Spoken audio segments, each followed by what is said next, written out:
दृष्टि आईएएस के in depth programme में एक बार फिर आपका स्वागत है। मेरा नाम है मनीष। साल 2024 एक लीप वर्ष है। लीप वर्ष का मतलब इस वर्ष 365 दिन न होकर साल में 366 दिन होंगे और इस 366वें दिन को फरवरी महीने में ऐड किया जाएगा। यानी इस बार की जो फरवरी है वो 28 दिन की न होकर के 29 दिन की है।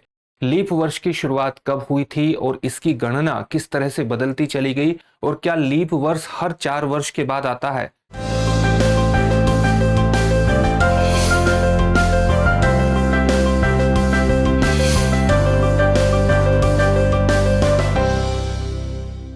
आज इन डेप्थ में इसी को समझने का प्रयास करेंगे।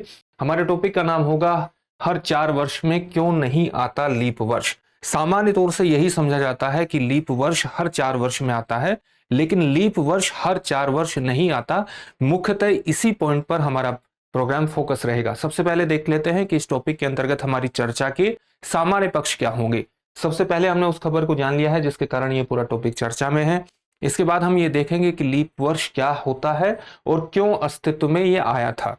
लीप वर्ष का प्रारंभ कब से हुआ था इसको जानेंगे और हर 4 वर्ष में लीप वर्ष क्यों नहीं आता।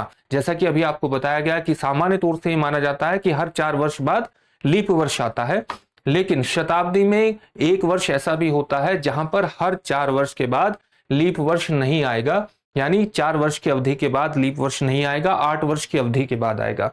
इसके बाद अभ्यास प्रश्न होगा आपके लिए, जिसका उत्तर आपको कमेंट बॉक्स में कमेंट करके देना होगा। ये जो पूरा विषय है ये यूपीएससी की मुख्य परीक्षा के सामान्य अध्ययन प्रश्न पत्र 1 के भूगोल खंड से जुड़ता है। हम आगे बढ़ें इससे पहले आप हमारे चैनल को सब्सक्राइब जरूर करिए और बेल आइकन दबाइए, तभी सभी प्रोग्राम का नोटिफिकेशन आपको प्राप्त होगा और आप उन प्रोग्राम का लाभ उठा सकते हैं।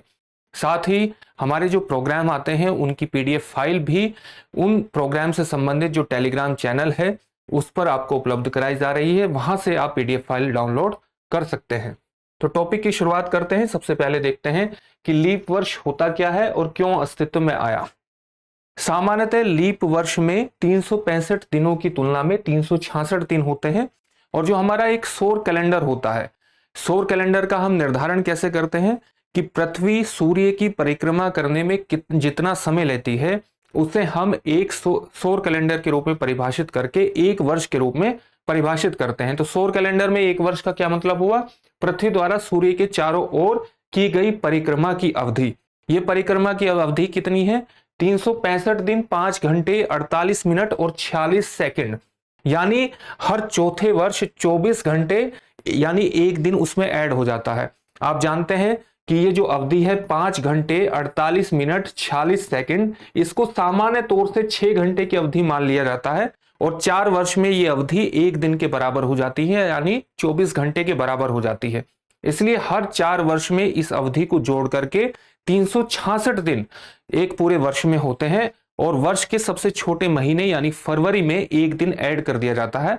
सामान्यतः फरवरी में 28 दिन होते हैं, तो इस 366वें दिन को 29वीं तारीख के रूप में ऐड करके इस पूरी गणना को आगे बढ़ाया जाता है।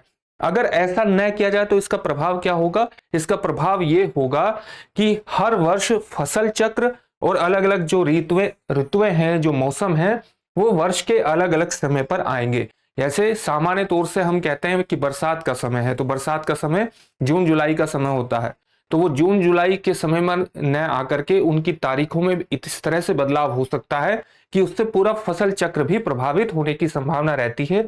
तो इस समस्या से निपटने के लिए, इस भ्रम से निपटने के लिए ही इस प्रकार की व्यवस्था की गई थी कि हर 4 वर्ष बाद एक दिन ऐड करके इस पूरे जो हमारी पृथ्वी द्वारा सूर्य के चारों ओर की गई परिक्रमा से जो वर्ष निर्धारित होता है उस गणना को सौर कैलेंडर में फिट किया जा सके। अब हम देखते हैं कि इसकी शुरुआत कब से हुई थी। 46 ईसा पूर्व यानी before the birth of Christ के जूलियस सीजर द्वारा नियुक्त विद्वानों द्वारा इसकी व्यवस्था की गई थी और 12 ईस्वी में इसको अधिक सटीक बनाने का प्रयास किया गया था। सामान्य तौर से जब हम कैलेंडर की बात करते हैं, जिसको हम सौर कैलेंडर या जूलियन कैलेंडर के नाम से भी संबोधित करते हैं, इसमें एक वर्ष में 365 दिन होते हैं और हर 4 वर्ष में एक बार 366वां दिन ऐड कर दिया जाता है। जो इस्लामिक कैलेंडर है, जिसको हम अल हिजरा के नाम से जानते हैं, उसमें लीप वर्ष में जो 12वां महीना होता है जिसको हम जुल हिज्जा के नाम से जानते हैं, उस जुल हिज्जा में एक दिन जोड़ दिया जाता है। लेकिन यह भी त्रुटि रहित नहीं है जो व्यवस्था हम अपनाते हैं कि हर 4 वर्ष बाद जो 366वां दिन है उसको ऐड कर दिया जाता है फरवरी महीने में। त्रुटि रहित क्यों नहीं है? क्योंकि जो समय है वो 5 घंटे 48 मिनट और 46 सेकंड का है, जिसको हम यानी जो पृथ्वी अपनी एक परिक्रमा सूर्य की पूरी करती है वो 365 दिन 5 घंटे 48 मिनट और 46 सेकंड में पूरी करती है, जिसको हम इस 5 घंटे 48 मिनट और 46 सेकंड को 6 घंटे के बराबर मान लेते हैं, जो 4 वर्ष में 24 घंटे के बराबर हो जाता है, एक दिन ऐड हो जाता है। तो इससे क्या होता है, जब आप इसको 6 घंटे मानते हैं तो ये अवधि यानी सौर कैलेंडर की जो अवधि है, आपके जो कैलेंडर की अवधि है, ये वस्तुतः सौर अवधि से उससे बड़ी हो जाती है। यानी कैलेंडर वर्ष जो है आपका सामान्य तौर से, जिसको आप जूलियन कैलेंडर कहते हैं, वो सौर वर्ष से थोड़ा लंबा हो जाता है। सौर वर्ष का मतलब पृथ्वी जितने समय में परिक्रमा कर रही है। तो इससे ये लंबा होने के कारण इस अवधि की गणना किस प्रकार से इसको एडजस्ट किया जाए, यह समस्या बेहद ज्यादा उभरी और 16वीं शताब्दी की एक महत्वपूर्ण घटना है जो इससे जुड़ी हुई है। वो ये कि 16वीं शताब्दी में जब गणना की गई तो ये माना गया कि जो हमारा कैलेंडर वर्ष है उस कैलेंडर वर्ष में 10 अतिरिक्त दिन जमा हो गए हैं इस अवधि के कारण, क्योंकि हमारे कैलेंडर वर्ष की अवधि लंबी थी और सौर वर्ष की अवधि छोटी थी, क्योंकि हमने 5 घंटे 48 मिनट 46 सेकंड को 6 घंटे के रूप में ऐड किया हुआ था। तो ये गणना की गई और गणना करने के बाद ये पता लगा 16वीं शताब्दी में कि कैलेंडर वर्ष में 10 अतिरिक्त दिन शामिल हो गए हैं। 1582 में पोप ग्रेगरी 13 ने कैलेंडर से 10 दिन हटाने का आदेश दिया और उस वर्ष यानी 1582 को 4 अक्टूबर के बाद सीधा 15 अक्टूबर की अवधि आई। 15 अक्टूबर को निर्धारित कर दिया गया। लेकिन यहां भी समस्या समाप्त नहीं होती, क्योंकि ये एक बार के कदम उठाने से पूरी समस्या का तो समाधान नहीं होगा। तो इस समस्या के समाधान को किस तरह से प्रबंधित किया जाए, इस पर विचार विमर्श किया गया और यह माना गया कि कुछ लीप वर्ष, जो कि लगभग हर शताब्दी में एक लीप वर्ष के बराबर, यानी एक शताब्दी में एक लीप वर्ष ऐसा होना चाहिए जो सामान्यतः उसे लीप वर्ष की गणना से हटा दिया जाए, यह माना गया। और इसके लिए निर्धारित किया गया कि जो वर्ष 00 से समाप्त होते हैं उनसे लीप वर्ष हटा दिया जाए। लेकिन जो वर्ष 00 से समाप्त होते हैं, अगर उनको लीप वर्ष से हटा दिया जाता है तो इससे भी गणना पूरी तरह से, गणना की जो समस्या है वो समाप्त नहीं होती और इससे भी गणना गड़बड़ा सकती है।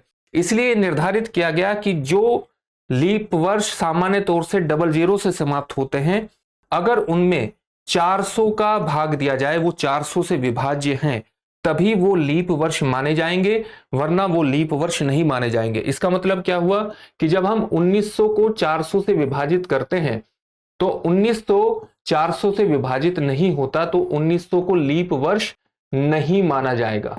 वहीं 2000 को अगर 400 से विभाजित करते हैं तो ये 400 से विभाजित हो जाता है, इसलिए इसको लीप वर्ष माना जाएगा। इस तरह की गणना की गई और इस प्रकार से गणना करने से जो अधिक समय था, जो हमारे सामान्य तौर से कैलेंडर वर्ष में अधिक समय ऐड हो गया था सौर कैलेंडर के मुकाबले, उसको एडजस्ट किया गया और ये पूरी व्यवस्था हमारे सामने आई। अंत में इससे संबंधित एक प्रश्न देख लेते हैं। प्रश्न क्या है, निम्नलिखित में से कौन सा वर्ष एक लीप वर्ष है? आपके ऑप्शंस हैं 2022, 2023, 2024, 2025। इस प्रश्न का उत्तर आप हमें कमेंट बॉक्स में कमेंट करके जरूर दीजिए। साथ ही हमारे चैनल को भी सब्सक्राइब करिए और बेल आइकन दबाइए, तभी हमारे सभी प्रोग्राम का नोटिफिकेशन प्राप्त करने में आपको आसानी होगी। फिर से एक नए सेशन में आपसे मुलाकात होगी। धन्यवाद। डियर व्यूअर्स, अपने एग्जाम की तैयारी को और बेहतर करने के लिए हमारे चैनल को लाइक, शेयर और सब्सक्राइब करना न भूलें।